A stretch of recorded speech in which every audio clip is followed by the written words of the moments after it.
It's on. Hi everyone, so now we are going to do the paper 2 for 2020 A Maths. As you might have heard, this question is really difficult and it's really testing your understanding on top of your regular questions that you can expect. Yeah, of course, it's quite repeated.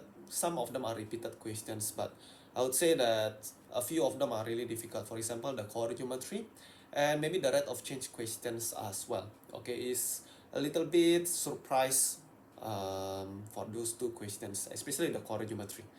Alright, let's start our questions today. Question 1. The expression of 7 cosine theta plus 4 sin theta is defined for the angle of 0 until pi radians. We need to make an R formula here. The angle of alpha is given to be 0 until pi over 2. Solve the equation of this. Alright. Okay, so we need to make a cosine here. So to speak, the value of A is 7. The value of B is actually 4.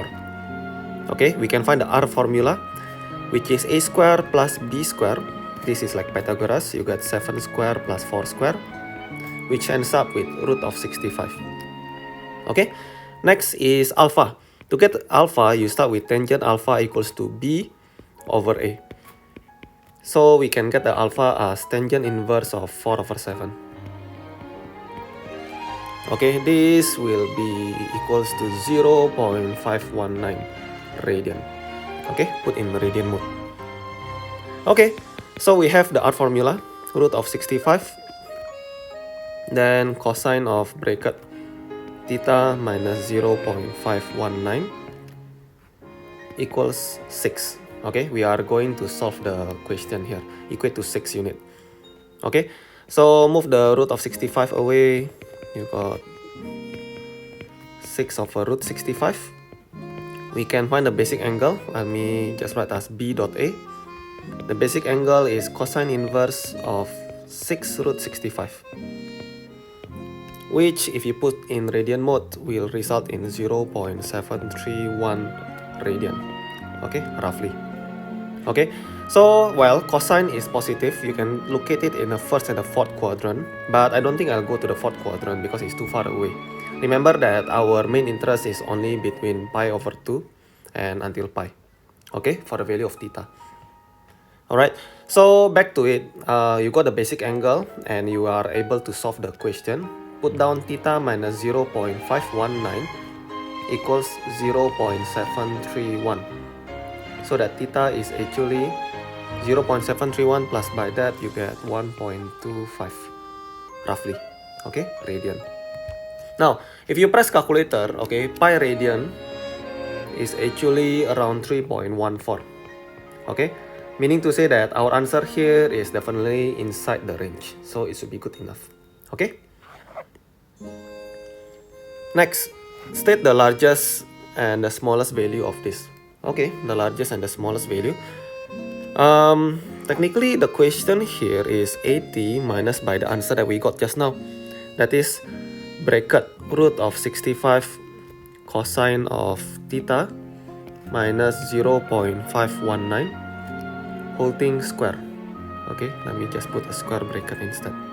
Okay, now, so technically speaking, we have 80 minus by a certain number powered by 2. Okay, this number here is always to be a positive number thanks to the power of 2 that is actually guarding the bracket, right? Okay, so let's think about it. If we want the smallest and the largest value, what is our strategy? Okay, to make it the largest value, right, you just need to take 80 minus by the smallest possible from a bracket square. Now bracket square itself, it means to say that the whole result, okay, the whole result can't be negative. Okay, it can be 0, it can be positive, but will never be negative thanks to the square. Okay, if you want the largest out of this, you just need to make sure that it is a 0 power of 2. So to speak, you'll get 80. Okay, whereas if you want to get the smallest value, you get 80 minus by, well, the biggest value possible from this bracket. Okay, power of 2. Now let's think about it. This is a cosine function. Okay, there is a cosine inside the bracket square. Cosine by itself, right, range from -1 until +1. Okay, that is the most extreme value of cosine, either -1 or +1. But in this case, it doesn't really matter. Why?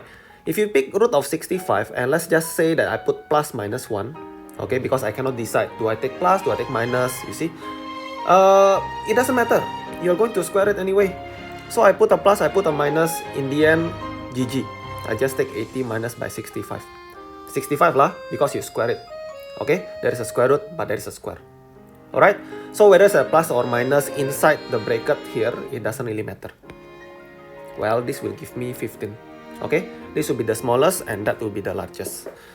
Okay, so we need to find out the corresponding values of theta as well. So not just the number, the numerical. So, to get the largest, we agreed that the cosine must be equals 0 radian. Okay, this happen only when the angle actually reach 90 degree, or that is pi over 2 radian. Okay, actually yeah, there is another way to do it lah. That is actually on the 2 pi radian. But again, our theta doesn't go all the way that far, right? Our theta is only until pi. Okay, so I will not go further than this. I'll take this theta, solve it, I get 2.09 radian. Okay, and that should be good enough. On the other part, the smallest number, we need the cosine to be equals to, again, plus minus 1, since I cannot decide. Okay, now to get the cosine to be 1 unit, okay, that means to say that the angle must be 0. Okay, so we think about it, theta minus by 0.1519. Okay, if I take positive 1, I need it to be 0 radian. If I want a negative 1, well, it must be on 180 degree, or that is on pi radian. Now, if you are having trouble on memorizing, you know, what is cosine of 1 can become, what is cosine negative 1 can become, I mean, what's the angle between them, right? You can just simply memorize about how the cosine graph looks like. Okay, there is a maximum number at 1, the smallest number at -1. Okay, both of them are at the 0 degree and 180 degree, or well, 0 and pi radian. Okay, in each case I got 0 equals, no, I get 0.519 or pi plus by 0.519. Again, this is actually too large, so you reject it. You only take theta between 0 until pi. So this is the answer. Okay, yeah, so finally 15 happen when your theta is actually this value. This will give you the smallest. 80 will happen when your theta is the biggest value, 2.09 in this situation. Question 2. Solve the simultaneous equation. Well, I think this is very straightforward. I just do substitution. 2x squared minus 7 equals 3x plus 20. Move them together on the same side. Equate to 0. If you check this calculator, right, they will give you a certain value, meaning to say that these numbers are pretty good. You can actually factorize it fully into 2x minus 9 and x plus 3 equals 0. So this is 0, meaning to say that x must be 9 over 2. Likewise, x plus 3 is 0, so x is actually -3. Okay, we need to solve the y value also. So when you put 9 over 2 here, I'll get 35.5. This one will give me 11. Yeah, this will be good enough. Next, find the greatest value of the integer alpha, or a, for which this is negative. Alright, now if it is always negative, right, now this thing here is actually a quadratic curve, smiling, frowning curve, you can tell that. Okay, now in that case, if this is always negative, you must make sure that it is a frowning curve. I mean, I just imagine that this is the x-axis and this is the curve. Alright, this is how you can make sure that it is always negative. Okay, in that case, I need to make sure that the a is actually negative, so that you get a frowning curve. Okay, that's the first thing I need to make sure. Second of all, if you take a look at the picture here, right, the curve has no solution. What is actually solution in the terms of sketching graph? Okay, solutions actually means to say that there is no x-intercept. Okay, Now, if there is no x-intercept, there is no solutions, therefore by discriminant, you must expect it to be negative. Okay, so discriminant will be b squared, which is 5, minus by 4, multiplied by a, multiplied by negative 2, lesser than 0. You'll get 25 plus 8a, lesser than 0. You'll get a to be negative 25 over 8. Okay, that means to say if you put in fraction, you get negative 3, 1 over 8. Okay, now make sure that you actually satisfy these two inequality. A must be both negative and also lesser than negative 3, 1 over 8. Okay, so I don't think it really has a lot of variety. They want integers of a, right? And you want the greatest value of all. Okay, you can try to draw a number line to get a little bit of illustration. Okay, you must make sure that a is actually negative. Okay, lesser than negative 3, 1 over 8 also. Meaning to say that the next integer you are going to see is actually negative 4. And negative 4 will be the largest because as far as you go to the left, you are just going to get a smaller and smaller number. So you let a to be negative 4. Okay, very easy. Next, question C. Find the value of the constant C such that the curve and the line is actually tangent. Okay. Right. Illustration. Okay, let's do some illustration to make it simpler to understand. You have a curve. This thing is a smiling curve, obviously. And you have a line, y equals to 4x plus c, such that they are actually tangent. Okay, intersect at one point. You can do discriminant here, you can do differentiation here, whichever is actually, comfortable for you lah. But since question B is discriminant, I think most of you will think about discriminant for this question. Okay, so just equate them. Okay, put them together. So in discriminant, right, it only works if everything is together on the same side and you have a 0 on the other side. Okay, like this. Now I can do a discriminant. So discriminant is b squared. B is the numbers that has x on it. So if you take a look, it's only cx minus by 4x. So b squared will be c minus 4 whole thing power of 2. Minus by 4, multiplied by the coefficient of x squared, multiplied by the constant number. Okay, to have a tangent, right, your discriminant must be 0. Yeah, so from here, you just need to expand all the way. You'll end up with c squared minus 4c minus by 5 equals 0. So then I got c minus 5c plus 1 equals 0. So you got c as 5, c as negative 1. Okay, that should be good enough, I think. Question 3. By considering the general term in the binomial, explain why every term is dependent of x. Okay, if you follow the clue, we need to get the general term first. This is a TR plus 1 formula. So TR plus 1, the general term formula, start by 8R, and then the first term, power of 8 minus R, the second term, power of R. Okay, so then we have 8 of R. Now in general term, right, we are better off if we actually split it. So let's split the x and the constant number. The 3 here, I'll just put them like this together with the 8CR. Okay, 1 over x squared, leave it alone like this, and then x power of R.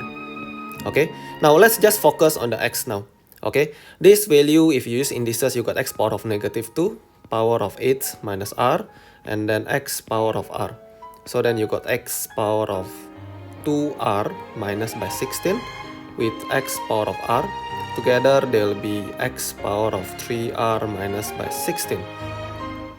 Yeah. Okay, now they ask you about every term to be dependent on x. Okay, now we are actually trying to prove them. Okay, explain why it is always dependent on x. Okay, this is actually can go with some explanation, or the easier is actually deduction by opposite. Okay, we are going to actually contradict ourselves and say that, okay, I can get an independent term. Okay, so let's just assume that we can get an independent term. get independent term, that is, you need to get x power of 0, independent of x. Alright, that means to say you got x power of 3r minus 16 equals x power of 0. 3r minus 16 equals 0. 3r equals 16. R equals 16 over 3. Okay, now this actually doesn't exist. Okay, remember that in a binomial, right, r must be an integer and positive number. It cannot be a fraction, cannot be a negative. Okay, so the explanation here, since that r is actually a fraction, okay, the binomial theorem of independent term, okay, that is to get a term without x, is actually impossible. Okay,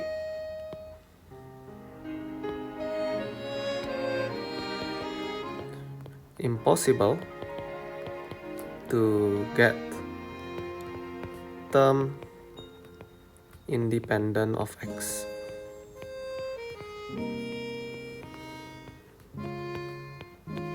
Okay, yeah, that should be good. Next, find the term independent of the general expansion of this. Alright, okay. So we are actually multiplying the 5 minus 2x and the binomial that we got earlier. Okay, for the binomial here, right, I'll just put some term here that we don't know of. Okay, now again, remember that the general term of this binomial, okay, was 8r, 3 power of 8 minus r, and then x power of 16 minus by 3r. Okay, we are going to multiply them like the rainbow method. Multiply one by one, piece by piece. Every single number multiply with each other bracket. Right, so let's plan. Okay, to get independent of x, that means to say that to expect a constant number. Okay, let's take a look. 5 must multiply with another constant term. That's the only way you actually can make it happen. Okay, how about the 2x? Well, this must multiply with x power of negative 1. Okay, the logic is that x times x power of negative 1, you get x power of 0, which is actually the independent of x. Okay, now, as we have solved from part 1, this term here cannot be having an independent term. It's just impossible. Okay, but is it possible to get x power of negative 1? Well, let's find out. Okay, take the x power of 16 minus 3r equate with x power of negative 1. So then 16 minus 3r equals negative 1. 3r equals to 17. And then r will be, wait a minute, I think I actually do a little bit of mistake. If I have 16 minus by 3r, okay, actually I have copied wrongly. This one here is this, negative 16 plus by 3r. Yes, okay, in that case, I will get 15 instead over here. Okay, yeah, so then r equals to 5. Okay, so it's possible to get an r equals 5, which actually give you an x power of negative 1. Okay, applying the r equals to 5, you got 8, 5, 3 power of 3, and then x power of negative 1. Okay, this will give us 1512 x negative 1. Okay, yeah, hence, okay, this term that we actually got here will multiply with the negative 2x together. Okay, and that will be negative 3024 as constant term. Okay, the only constant term actually. Okay. Question 4. This is plane geometry not tested in 2020 due to the coronavirus, but we are going to solve this anyway. Okay, so I enlarged the picture here so we can actually solve it much easier. Alright, the diagram actually quite shows you a lot of things here. I would say the most important is that BCED is a cyclic quadrilateral. Okay, so to speak, even though BCED is not, the points are not on the perimeter of the circle, it still satisfies the formula. Okay, such that the opposite angles sum up to 180 degree. Okay, now this is clearly a tangent second theorem question. Okay, so for this question, I will actually start by highlighting this as x degree, and therefore this angle C must be also x degree. Okay, now since the BCED is actually a cyclic quadrilateral, I can actually say that this is 180 minus by x degree. Okay, and also since that BD and A is actually a straight line, I can say that this here is x degree. Straight line sum up to 180, right? So yeah, this is x degree. Now why is this important is that so we can establish that EDAS, okay, here EDAS is actually an alternate angle, letter Z. Okay, now we can also do the same thing for this part. Let's say this is angle Y. Okay, using the tangent second theorem, this angle is also Y, and therefore this is 180 minus Y. Okay, and likewise this angle here is therefore Y degree. Okay, therefore I get another letter Z. Okay, for the same reasoning, these two are parallel. Okay, therefore, like what the question asks you, we need to prove that DE and ST are to be parallel. Okay, we can actually justify that actually happen because that there are actually two alternate angle that goes for the line of DE and ST. Okay, so by alternate angle formula, line of DE and line of ST must be parallel. Question 5. Represent the solution set of this on a number line. Okay, this is just inequality, so let's expand this.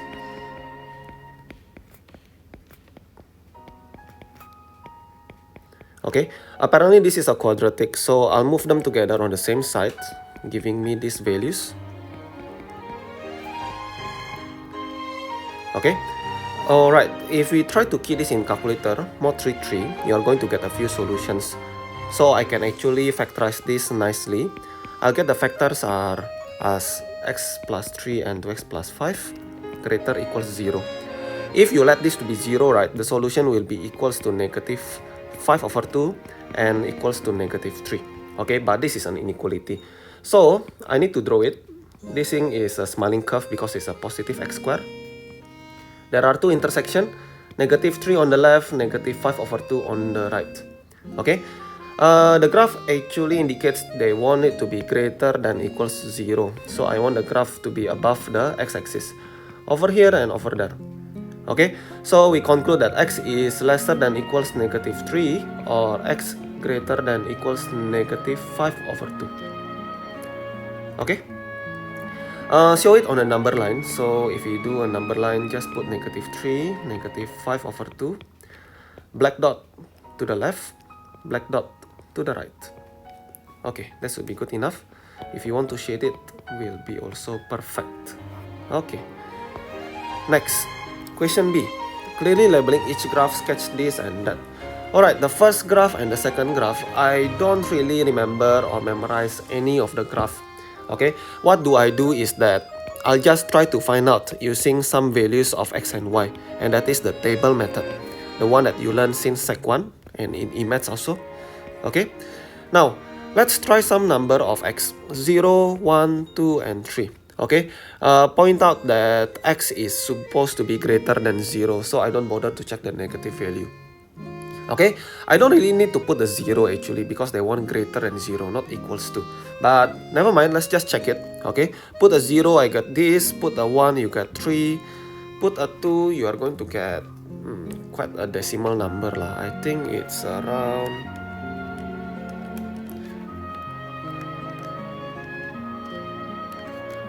3.8. Okay, and meanwhile if you put another 3, x equals 3, you get 4.3. Okay, the next graph, y equals 1 over 3 x power of negative 3, meaning to say that I need to put x power of 3 on the denominator. Okay, let's check out some of the numbers now. 0, 1, 2 and 3. You put 0, right, you are going to get a math error, so let's leave it blank. Okay, if you put a 1, you get 1/3. If you put a 2, you are going to get 1 over 24 and 1 over 81 if you put a 3. Alright, once it's done, I can try to graph this. Okay, the first graph, learning from what it looks like, As the value of x grows, your value of y also grows, but it's actually kinda rather slow. Okay, take a look that the value of x equals 1, you got 3, but when you put 2 and 3, right, the increase is only in decimal points. Okay, so at first it increased quite large from 0 until 3, but from 3 to the next one is only 0.8 and 0.5. So the increase is getting slower.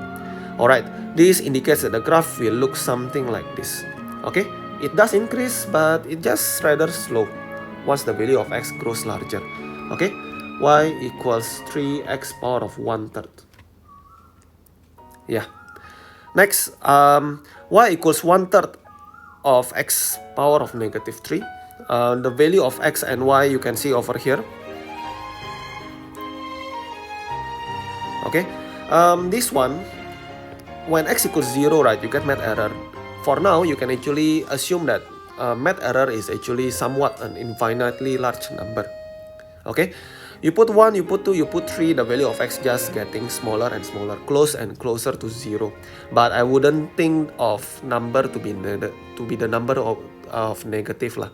Okay, because, well, if you want to get a negative, you need a value of x to be negative as well. Okay, so the graph will look like this. It just growing smaller and smaller as the value of x grows. 1/3 x power of 3 on the denominator. Okay, also, right, for the first graph, right, since they want x to be strictly greater than 0, we shouldn't include the 0. So you can put a little detail here, putting a white dot, indicating that you do not include the value when x is actually 0. Okay. Yeah, and finally show that the x-coordinate of the point of intersection satisfy this equation here. Okay, this is therefore just a simultaneous equation. Take 3x power of 1/3 and then 1/3 x power of negative 3. Okay, cross multiply the 3, I got 9. X power of 1/3. This one I'll write it as 1/x cubed. Okay, cross multiply the x, so then I get x power of 3 and x power 1/3. Okay, the 9 move over to the other side, so then I get x power of 3, and this you sum together, you got 10/3. Okay, cube both sides, you are going to get x power of 10 and then 1/729. Okay, and therefore it is proven. Question 6. The table shows the 3 significant figure of the population. Okay, 1995 to 2015. Okay, then you need to plot the graph ln p against x. Well, this is clearly a linear law question. Okay, since the question requests for a ln of p, I need to provide the value of ln of p. Okay, so we just play with the calculator here. Just need to put in 3 significant figures. Okay, they actually mentioned about it. Okay, so let's do this. I get 1.20, 1.32, 1.44, 1.57, and 1.69. Okay, let's locate them one by one over here. Okay, first is 0 and 1.2, somewhere around here. 1 and 1.32, 2 and 1.44, okay, 3 and 1.57, and then 4 and 1.69. Okay, so if I actually pull a straight line, yeah, I get it quite perfect. Okay, these points are perfect. Yeah. Okay, so that is the first question, part 1. Okay, of course we are going to go back to this picture time and time again. So let's just find out the most crucial information that we can get from this graph. Okay, first of all is actually the y-intercept. Okay, the y-intercept is at 1.2. Okay, and second is actually the gradient. Okay, now to find the gradient, I will just take the final number and the first number. Okay, take it simple. So I will take the final number to be the 1.69 minus by 1.2 divided by 4 minus by 0. Okay, that will be 0.1225. Okay, they want it in 3 significant figure, but we can put it down therefore as 0.123. Okay, estimate. Yeah, so let's continue on to the next question, part 2. Find the gradient of the straight line and hence express it. Okay, express the equation. Alright, so what they claim here is that P equals to A, E, K, X. A and K are constant number to be found. Okay, the gradient is what we found just now, which is 0.123. The y-intercept was 1.2. Okay, hence I can find the equation of straight line. Y equals mx plus by c. Y equals 0.123 of x plus by 1.2. Okay, then remember to put back your values as the original. Okay, the value of y is actually a logarithm ln of p. The value of x is x itself. Okay, using a logarithm and exponential transformation, okay, we can write down that e power of 0.123 of x plus by 1.2 equals to value of p. Okay, let's swap the position, p on the left. Then this exponential here, I will split into 2. E power of 0.123x multiplied by e power of 1.2. Okay, and therefore from here I can actually simply mention that, okay, e power of 1.2 you can key into calculator, giving you 3.32 in 3 significant figure.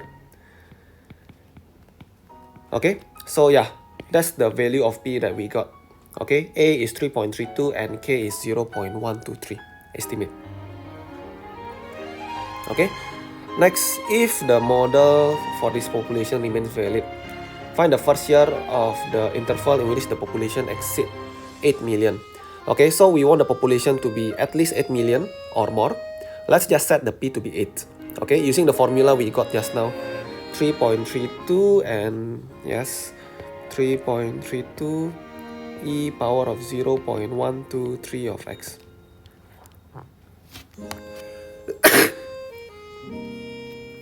Bless me. 8 divided by 3.32 equals e power 0.123 of x. Log both sides, I'll get ln of 8 over 3.32 equals 0.123 of x. Okay, so this is just a calculator work now.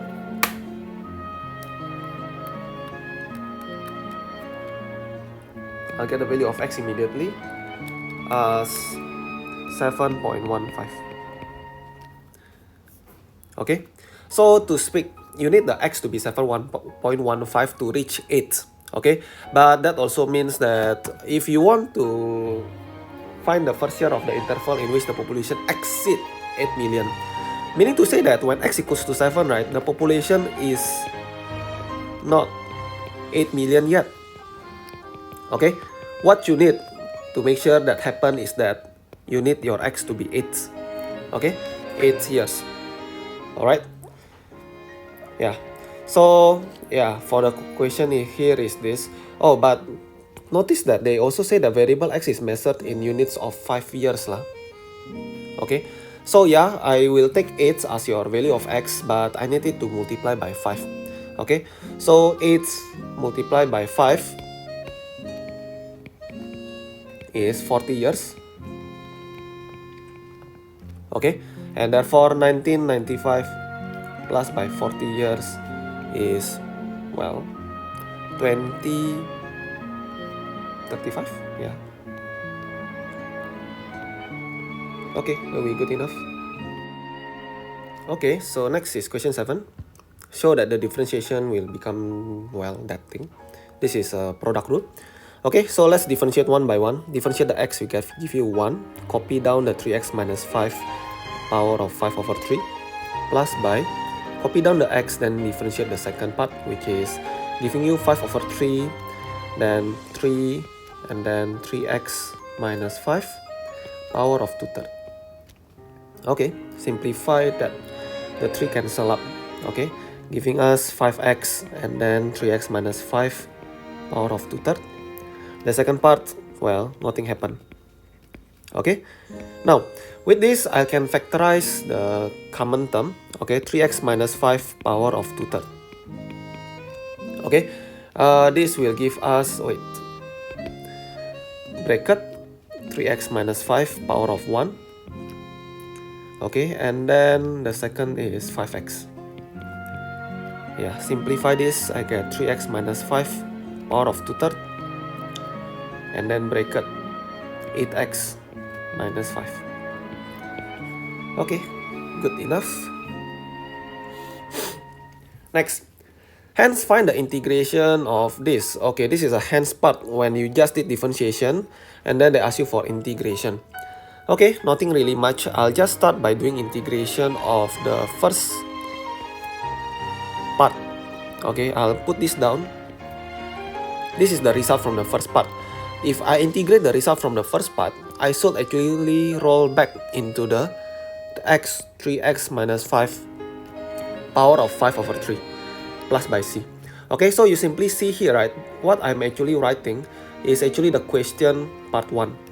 Okay, the question part 1 here, you see the right hand side and the left hand side. Okay, if they merge to, if we actually go the other way around, meaning to say that I'll integrate the right hand side, I should get the left hand side. Okay, so that's simply what I'm doing here. Okay, now the question asked me for something that is really weird, x and then 3x minus 5 power of 2/3. Okay, don't be hurry. Let's just solve this simply by expanding the left hand side. Okay, that will give us integration of 8x bracket 3x minus 5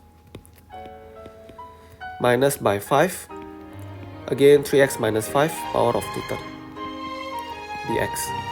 Okay, the right hand side, nothing really happened, so let's just put dot dot dot for now. Now this guy, this is actually my main objective. I'll factorize the 8 outside, so then I get integration of x bracket 3x minus 5 power of 2/3. Okay, this is what we are looking for. Okay, now for the next part over here, this is still under integration, so I can split the integration like this.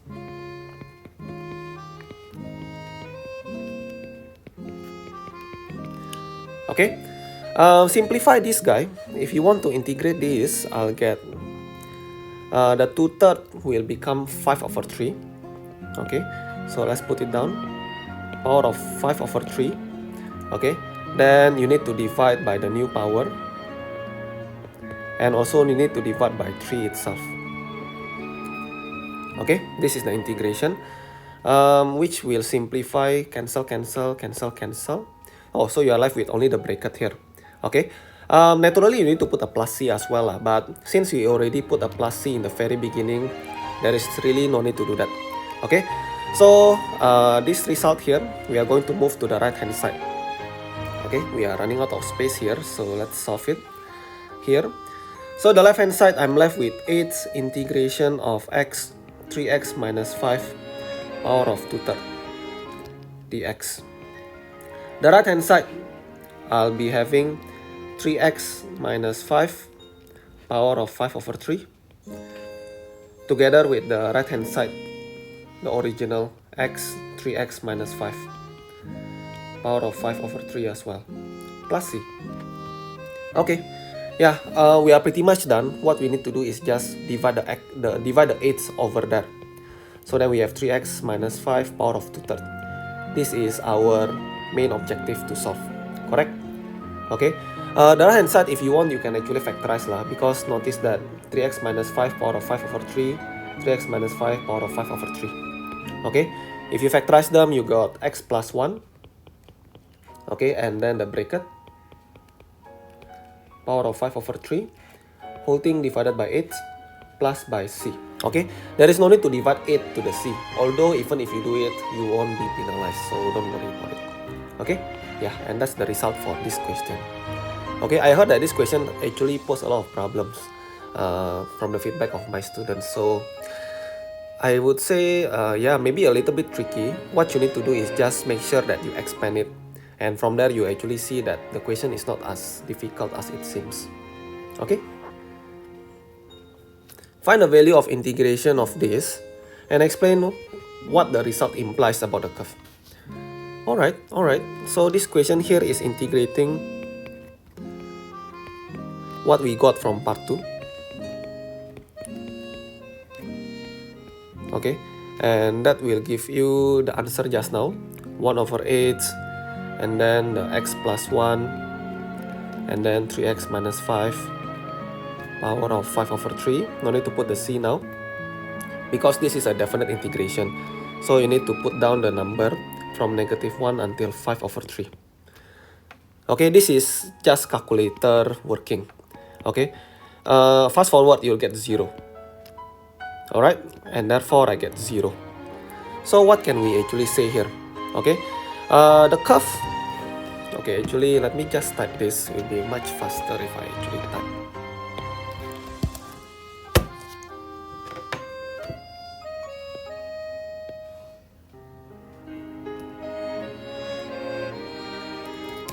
The curve given has equal area between the range of values of x of -1 and 5/3. Okay. Okay, wait. This is actually quite not accurate. We are actually trying to explain to them that the area on the positive side and the area on the negative side are actually equal. Okay, has equal positive area and negative area between the range of values of x from -1 until 5/3. Yeah, my English is not so strong, but I think this should be quite accurate enough to have. Okay. Okay, question 8. Solve the equation of this. Alright, I'll expand it first maybe. E power of x plus e power of 2x. Move together to the same side. Equate to 0. E power of x is repeated, so I'll just do a substitution. Let y equals e power of x, meaning to say I get y plus y squared minus 3/4 equals 0. Reorder them, I get this. Okay, now from here I can just solve for calculator method. I'll get y equals half and y equals -3/2. Now put them back into the original e power of x. Obviously you're going to reject this. Alright, because it's just impossible to get a negative value from an exponential. Okay, from e power of x that we got here equals to half. You ln both sides, you'll get x equals ln half. Yeah. Okay, then you just key this in calculator, you got -0.693. Okay, that should be good enough. Next, solve the logarithm question. Alright, there's a lot of logarithm here. I just need to make them to have the same base. Okay. First things first, maybe I want to collect the two logarithms here together. I move it to the right hand side, just so that the unknown value of y are together lah. Okay, keep it tidy. Whereas for this 1/log 8/2, I use the change of base by flipping the number. I'll get log 2/8. Okay, without fractions anymore. Now log 2/8 itself is actually log of 2 power of 3. The right hand side, since it's a minus of logarithm, you can collect them together into one single fraction. Log 2 to 3 is therefore the same as 3 itself. Okay, so simplify this. I get 4 on the left hand side. Okay, put it into indices form, you'll get 2 power of 4 equals y plus 3/y. Okay, from here just cross multiply, so then I get 16y equals y plus 3. And therefore y must be 3/15, which is 1/5. Okay, should be good enough. Finally, in order to obtain a graphical solution of this, x equals to this, Okay, this is actually has the vibe of the EMATS subject, the one that has to do with equating two equations. Okay, is actually simultaneous equation is like how you actually solve the intersection of two different graphs. Okay, they say that a suitable straight line can be drawn on the same set of axes with this graph. Okay, so they are actually trying to say that this equation that they actually mentioned in the first time is actually the result of two simultaneous equation. First is actually this line, and also a mysterious equation of line. Okay, we have to find out what is this equation of line. Okay, so we are going to move backward. Alright, so let's start with the equation that give us x equals to this. Okay, follow the hints. Make the e power of x over 2 to be the subject.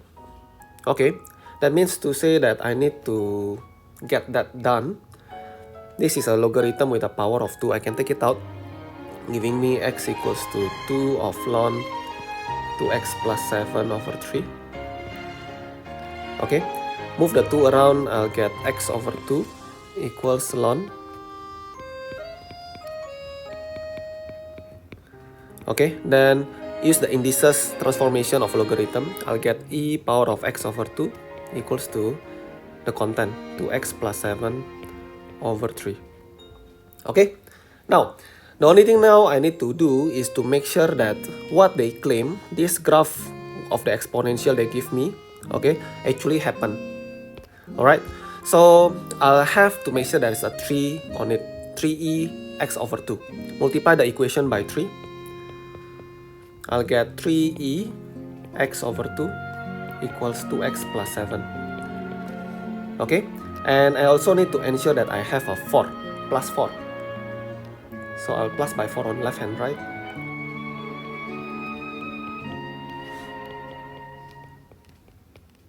Yeah, I'll get this value. Okay, indicating that this is the graph that I actually really want to get. Y equals 2x plus 11 is actually the line that we are asking for. Okay. Alright, question 9. I suppose that most of you will actually skip to this question because, well, I would say this is the most troublesome question in the past 10 years of O-level EMATS. Yeah, I would be assured of it. Okay, this is the most troublesome question. But okay, let's just get through with it. Okay, let's see. This is a perimeter of parallelogram of 46. I think that's the most important info they give us, apart from the point A, B, and E. No other points are given. Okay, now show that the x-coordinate of D satisfy this equation. They are not asking you to find the point D. You need to find out that you will end up with this equation instead. So what do we need to do exactly here? Now, let's go step by step. Now, my mind of thinking of getting a point right is actually doing a simultaneous equation, and that is the line of BD and the line of AD.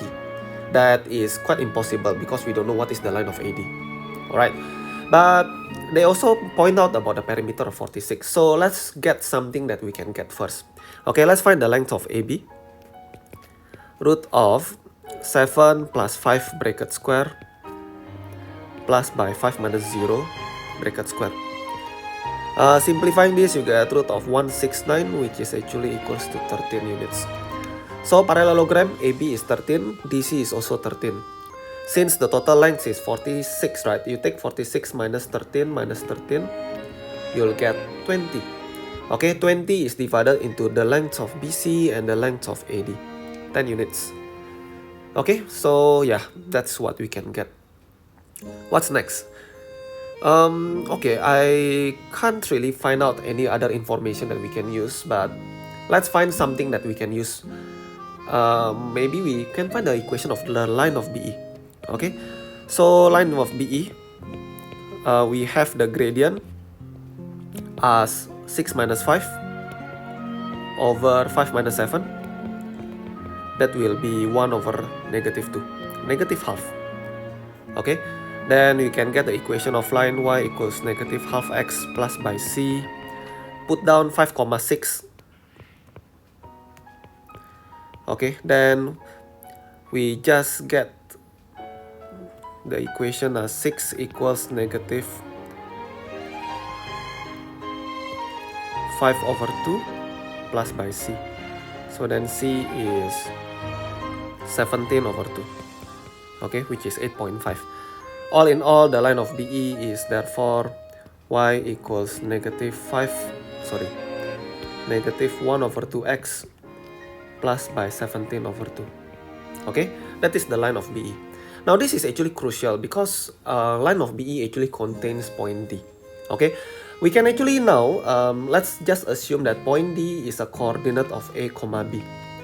Okay, x equals A and y equals B. And from here, we let x equals A, which actually means that y is actually negative half of A plus by 17/2. Okay, now this value of y we understood as B. So we just use y equals B instead. Okay, therefore we emphasize that coordinate of D instead is A, negative half A plus by 17/2. Okay, yeah. Alternatively, you can let x and y instead of A and B lah. You know, you can name it x and y. Alright, but I don't think it really matters much. The last step to do here is to use the length of AD. Okay, now the length of AD is actually 10 units, as you can see from what we have found so far. Okay, but what I want to use is the formula. Okay, that is the Pythagoras theorem.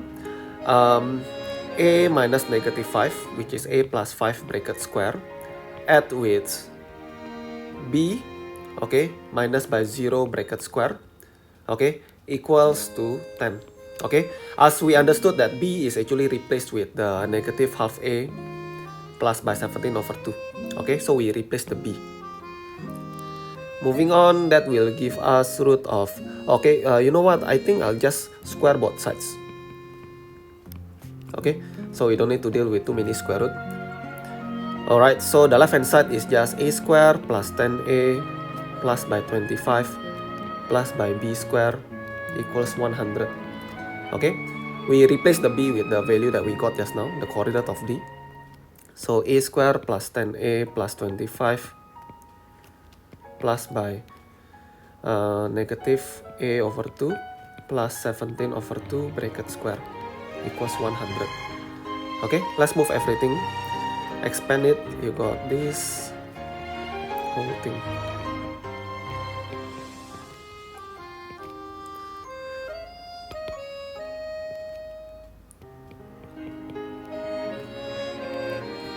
Seventeen over 2, you square it.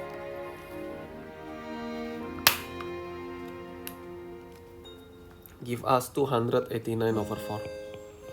Then minus by 100 equals 0. Okay, well, we just need to simplify this equation. So let's just move fast forward. Okay, expanding this and adding everything, right? You are going to get A square, 5A square, plus by 6A minus by 11 equals to 0. Okay, from here you can tell them that, okay, we are actually proving the equation to be using x value lah. But what we consider is actually A, B instead. It is not supposed to be a problem because it's just about what you are actually substituting. Okay, yeah. So if you use x and y instead on coordinate of D, we'll get the 5x square plus 6x equals to 11. Okay, can? Yeah. So that's the part 1. Okay, I would say the most difficult. Now we need to determine the coordinates of D. Meaning to say that we are going to solve the equation of the quadratic that we got so far. Okay, solving the quadratic equation here will give us x equals negative 11/5 or x equals 1. In which I will reject the negative 11/5 because if you take a look at the picture here, the point D is clearly on the positive side of the x-axis. Okay, it doesn't make sense if we actually pick a negative result for this lah. Okay, so we are going to pick x equals 1 only. Okay, the y value, okay, that is actually under the formula that we got earlier. Okay, we have this value here. Point D is this negative half A plus 17/2, where A is actually the x value. So you get negative half times by 1 plus by 17/2. That will be 16/2, or that is 8.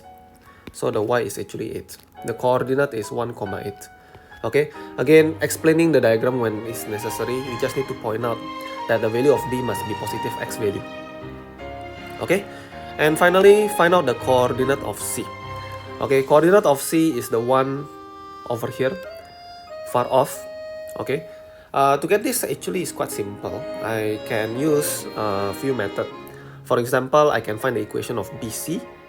Okay, I can also use the length of BC and everything. Okay, so what do we do to make it quick? To find the coordinate of C, we can use the equation of line DC and BC lah, but I think that is a little bit longer than necessary. Okay, but it's okay, we can find the line of DC now. Point D here is 1,8 we got earlier. Okay, so equation, the gradient of AD.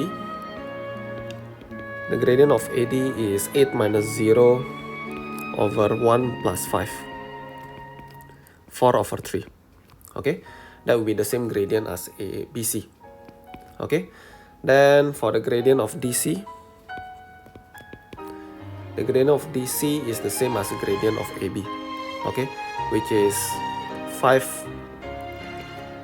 minus 0 over 7 minus negative 5. 5 over 12. Okay, so with that we can find the equation of line DC. Line DC is y equals 5 over 12x plus by c. Put down the 1,8 into it. We'll get 8 equals 5 over 12 plus by c. So then we got the value of c as 8 minus 5 over 12. 91 over 12. Okay, hence you have the line as y equals this plus by 91 over 12. Likewise, we need to find the line of BC, which is y equals BC and AD are parallel, so 4/3 x plus by c. Okay, then you can put down the value of point B, 7,5.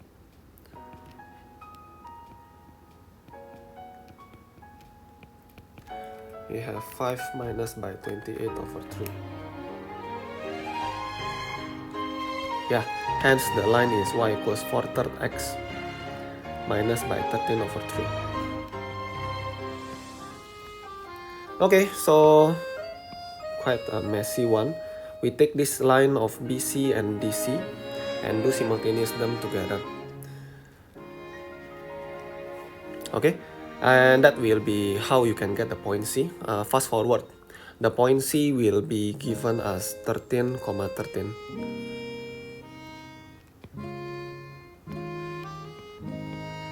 Okay, that should be good. Okay, the function of f is defined by this, f prime prime x.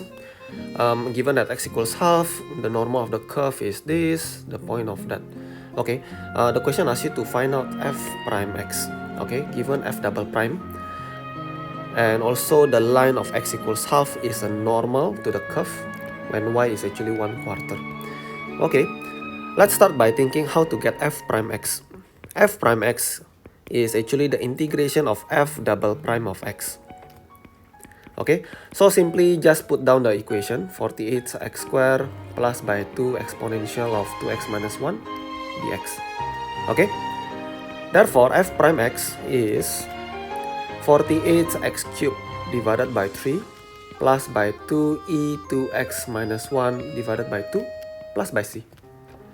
Okay, simplify this. I like to write it down as dy dx. Okay, this thing here is 16x cubed plus by exponential plus by c. Okay, this is not enough to actually express our answer because we still have the unknown number c. Okay, now the info they actually tell you is that there is the line of x equals half. Okay, and this line is normal to the curve. So what is actually going on here lah? If I have to graph it, this is what they are trying to tell you. Okay, I am not so sure how the graph looks like, so let's just draw a random curve like this. Okay, there is a line of x equals half. Okay, the line of x equals half is like this. Okay, and this thing here is normal to the curve, meaning to say that it's actually perpendicular to the tangent of the curve at that moment. It's actually perpendicular. Okay, therefore, okay, pay attention lah. Therefore, I can say that tangent at this point, alright, must be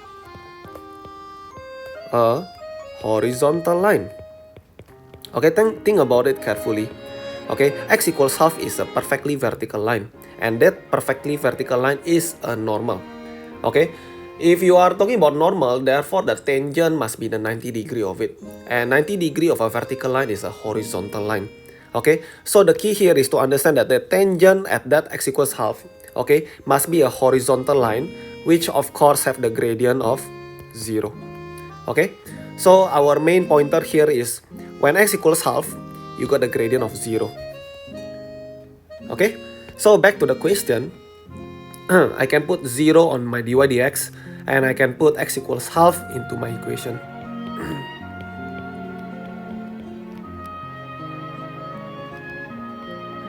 Okay, and that would be quite nice. I'll get 2, 4, 8. Oh wait, this is 16, typo. So I get 16 divided by 8 plus by 1 plus by c equals 0. So then c is actually just negative 3. Alright, hence I got the equation of dy dx.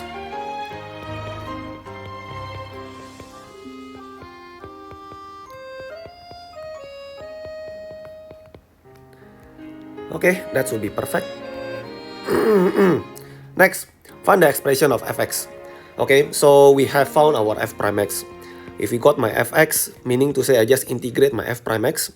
So we continue from the previous answer. We are going to integrate this now,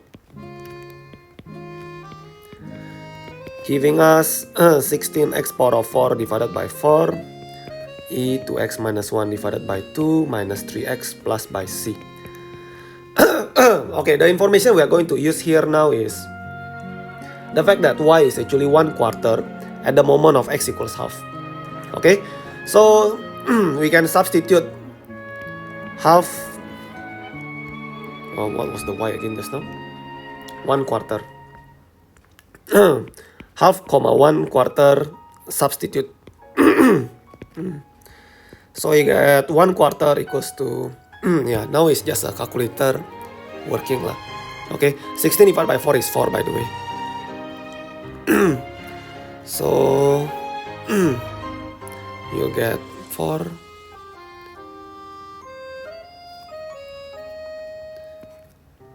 half of power of 4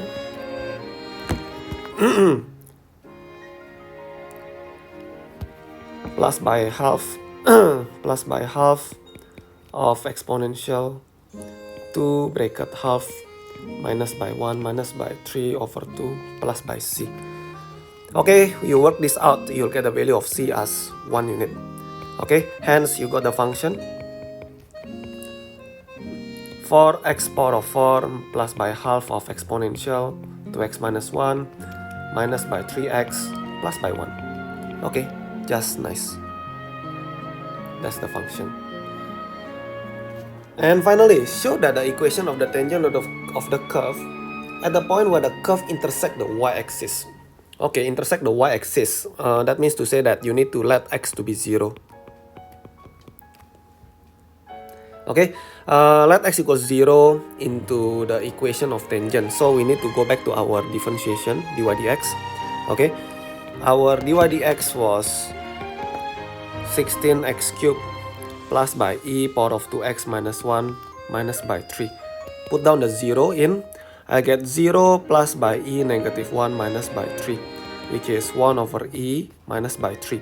And that will be our gradient. dy dx translates into gradient. Okay, on the same time, when you put x equals 0 to our function, right, on our fx, right, we'll get the coordinate of the y value. Okay, so the same, just put 0 in.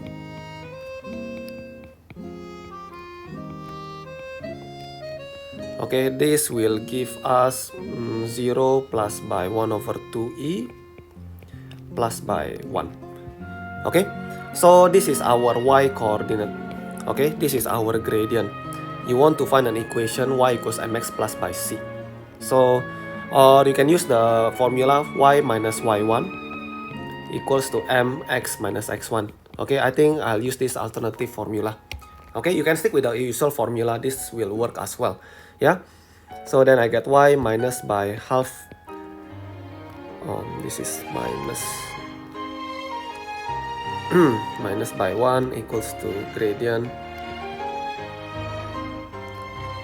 x minus by x1.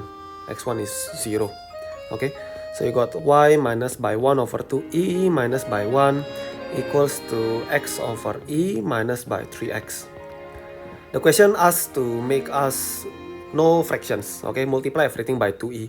So I got 2e of y minus by 1 minus by 2e equals 2x minus by 6 of e of x.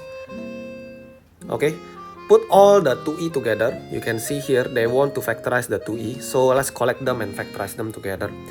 I have 2e bracket y minus by 1 and then plus by 3x. Okay, this is the collection of it.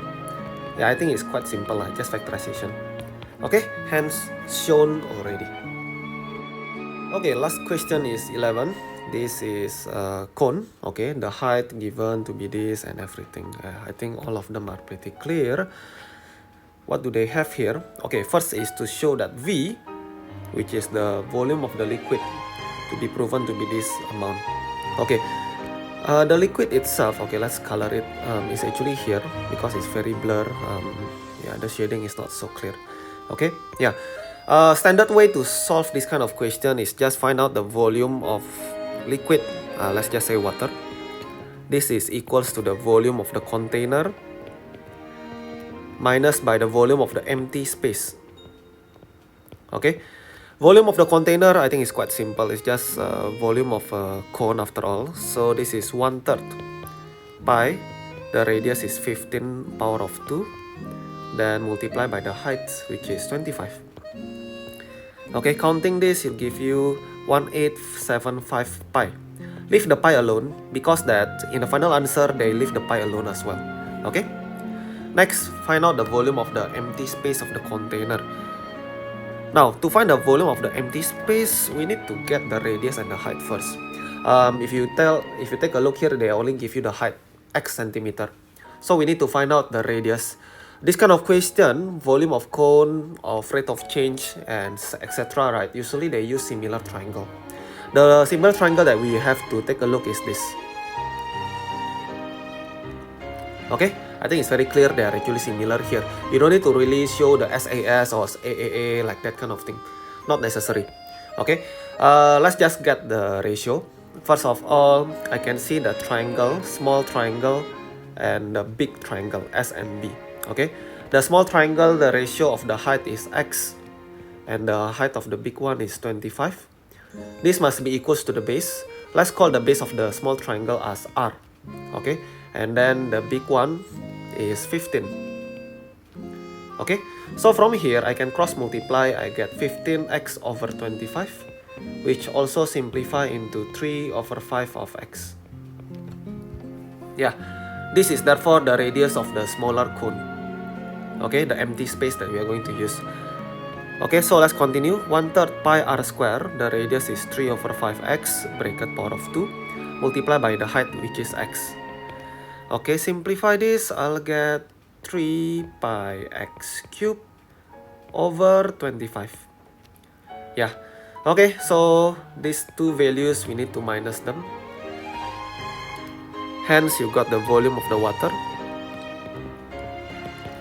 which is 1875 pi, minus off with 3 pi x cubed over 25.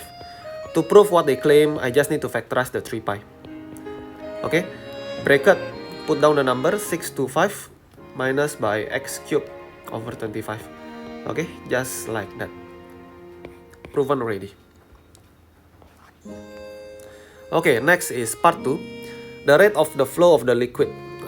The rate of the flow. This liquid they tell you is actually filling up the container, so it should be positive kx squared. Okay, Recap again the volume they give us, which is actually 3 pi bracket 625 minus x cubed over 25. Okay, right, I would say that we are going to differentiate this, but before differentiating, I like to expand it back. So I get 1875 pi minus by 3 pi x cubed over 25. So then I get dv over dx. Differentiate the number, I get 0. Differentiate this, I get negative 9 pi x squared over 25. Alright, so this is the volume that we have. Next, to get dt dx. Alright, we are using the two value here. dt dx must be multiplication of, I would say, dt over dv multiplied by dv over dx. Yeah, this will make sense. Notice that since both of them are dv and dv, they by right will cancel each other, giving us dt dx, which is the same like the left hand side. Okay, dt dv, I'll just take the value here, and I just need to flip them. Okay, because it's dt dv instead. 1 over kx squared. Multiply by dv dx, which is negative 9 pi x squared whole thing 25. Okay, I can cancel the x squared here and there. I'll see that I'm going to get negative 9 pi over 25 of k. Yeah, not so good, but I think this should be sufficient enough. Okay, the expression is this. Oh, put down the unit lah, cm cube per second. Next, the liquid was allowed to flow, filling in the container 72 pi seconds and reach 12 centimeter height. This 12 centimeter height, I think this indicate from the bottom of the container lah. So to speak, for example, this is the 12 here, then the water is only reaching until here. Okay, for example. Anyway, by expressing t as a function of x, okay, we have dt over dx from the previous part, which is this, negative 9 pi over 25k. Now, we need to get an equation of t in terms of x. Alright, now to explain this much easier, right, I like you to recap a little bit about differentiation. Okay, so example, right, if you have a dy dx equals to, let's just say, x squared, for example, and you integrate this. Okay, I think all of you know that you are going to get y, okay, equals to 1/3 x cubed. Okay, from here we actually learn that when you are actually integrating an equation of dy dx, you are going to get an equation of y and x. Therefore, if we actually relate it with the equation that we are having right now, and we are integrating this, okay, by similar method, I should get an equation of t. Okay, integrating the right hand side will give me negative 9 pi over 25k x. Oh, don't forget to put plus c, of course. Yeah, crucial. Okay, we need to find the c here. This is a story about we are filling water into a container, meaning to say that when the time is 0, the value of x would be 0 as well. Okay, hey, wait a minute. This x here is actually not just anyhow x lah. You take a look at the picture again. Yeah, you see this x they actually give out to you, right? Okay, this x is actually the height from the top to the water. Okay, meaning to say that when the time is actually 0, okay, the height is actually, x is actually 25. Okay, the water is actually 25 cm from the tip. Okay, so be careful here. I almost put down the wrong number. This means that x here must be 25 when the time is actually 0. Okay, so then I get 0 equals to negative 9 pi over 25k multiplied by 25 plus by c. Cancel, cancel. Alright, so then I get c as 9 pi over k. Yeah, should be good enough for now. Okay, so then I got the equation as t equals negative 9 pi over 25k x plus 9 pi over k. Yeah, this is good enough. Express the t as a function of x.